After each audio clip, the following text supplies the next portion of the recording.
Hey guys, I'm Asian. And I'm Farm Truck, and we're going to talk and answer some questions for you today. Or something like that.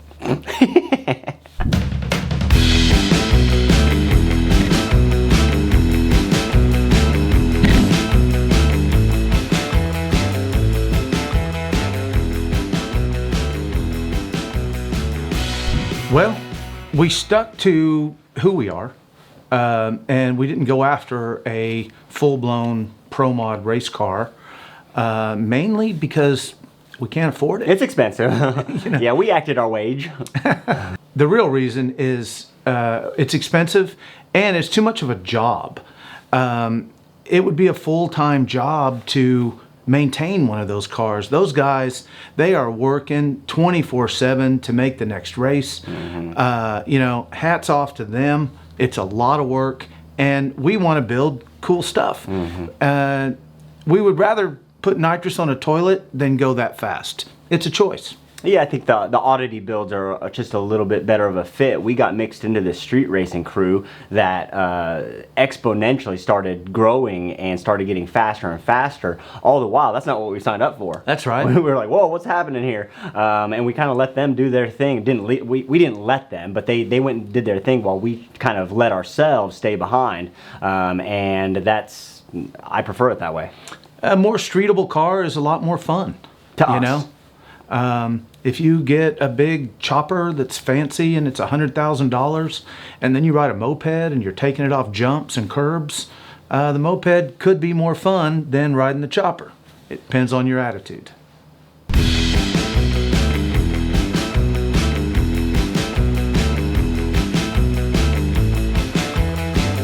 I think there's always an element of feeling left out. Regardless if we've made the decision ourselves or not, we see these guys evolving. We see them, you know, Ryan Martin is the fastest man in the world right now. How could you not want to be? But I feel like we are involved. I feel like we were involved. We're totally involved, but you're exactly right, Asian. If you build your car to compete on a no prep level and you go out the first round, you feel left out. You know, do. We wanted to do our own thing, even though, sure, we felt left out, but it was more important to us to stay in our lane and do what we do, and have more fun than clock in and go to work. Yep. So we support everyone that is putting every ounce of effort and money into their builds and their racing programs. But for us, we just enjoy doing what we do, and you'll see that, and I think we'll stay true to that from here on after.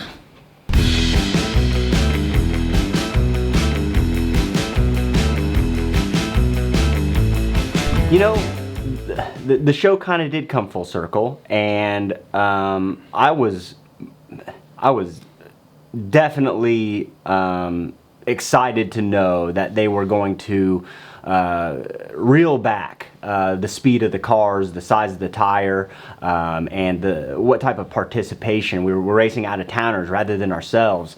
You take animosity right out of you take the conflict out of the program once you start racing others, as opposed to just practice night, racing each other. That's what it started feeling like. It started feeling like practice night out there for those guys, and I think they started feeling the same way. You know, we're all evolving as humans. You know, we're getting faster. You know, we all want that better job, the pay raise, getting a little bit nicer car, a little bit nicer house. That's how the Street Outlaws evolved into what it is today. A lot of really fast cars and pro mods, whatever you want to call them. And it's inevitable for people that are competitive to want to go to the next level. I was much surprised whenever it came full circle and it came back and they wanted to race more cruisable cars, and we are all in on that. And I never really thought about it that way for the show to come back to who we are. I really don't view it that way. I view it, you know, like I said, we're all evolving as humans.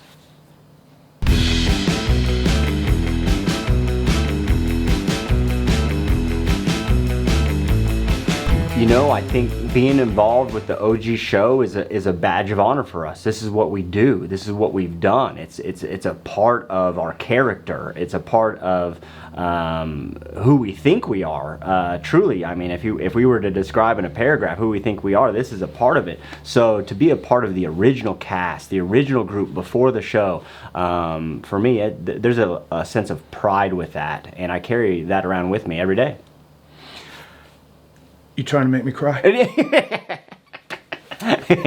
You know, we were involved in street racing long before the show, and we were heavily involved. We were a part of it.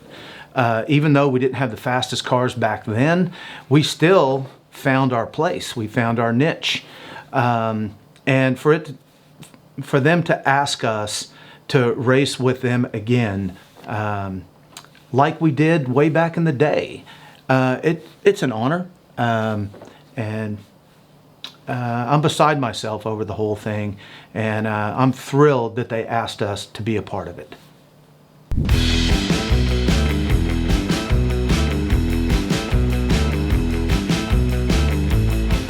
Asian, you go first. So I bought my Jeep as a daily driver about 5 years ago. It was truly a daily driver. I met the Modern Muscle team at PRI. They approached me and said, hey, we make a 405 cubic inch engine for that. It was fitting, hence 405. And I thought, okay, if these guys want to play ball, let's see what they can do. They took the Jeep under their program, and they turned it around pretty quickly, enough to give it back to us for the daily driver show. Farm and I took that thing all the way to the #1 spot. We won the daily driver event with that, and it's been kind of my daily driver ever since, being that it's so consistent. And with the new show coming out and small tire being the main rule, I believe that Farm kind of looked the direction of the Jeep and saying, hey, that might be the path of least resistance for that. You know, let me just reel it back a little bit. That's one of my proudest moments. When Asian won that daily driver race, he loaded up 3 #1ers in the 405 to clinch the win with Jeeper Sleeper. Gonna make me cry again. You're crying a lot. I'm emotional. You got menopause? I'm going through it at my age. But yeah, you know, Dave at Modern Muscle, he was able to get me this Jeep. The Jeeper Sleeper works so well. It'll get down any road. For me, I wanted to run the farm truck. I wanted to put small tires on it and get out there and try. It's all set up for big tire, which it's the smallest big tire out of all of the 405. But I knew that, well, for one, I didn't have the motor. My engine builder had it, and they were rebuilding the whole thing. The show came up. We didn't have time, and that's whenever I called Dave at Modern Muscle Extreme. He got me the Jeep, and it worked out perfect. And Penny is a very similar platform. It's got almost identical drivetrain. It's got a slightly smaller motor. I think they just kept the 396 and left that in there. So it might make the same power. It's got more of a Whipple style supercharger. Mine is a Pro charger. So different ways of making power, but they make them on different RPM ranges, but they do very well. And as you'll see on the show, they impressed us. I think Asians is much faster than not mine. not much, if any. Maybe Way not, faster. Maybe not at all. So, maybe not at all. I think he's Jeeper Sleeper's got it. I think I'd read. He's got more experience. I'd see his license plate at least once.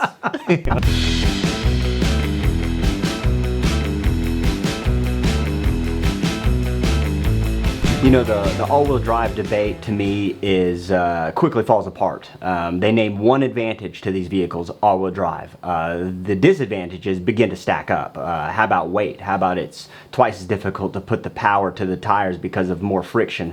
How about the fact that you have less choices in drivetrain? It's more difficult to build these vehicles. It's more difficult to tune them. It's more difficult to find suspension options for them. To me, and also on a good road, we're at no advantage That's right. whatsoever. These Mustangs, these Fox bodies, they're hanging hoops. They got no problem. They don't need all-wheel drive. So the only advantage we have is first off the trailer, dirty road. Outside of that, the only advantage they can speak of is all-wheel drive, and that argument begins to fall apart quickly. That's exactly right. Being first down, we do have an advantage on a virgin road.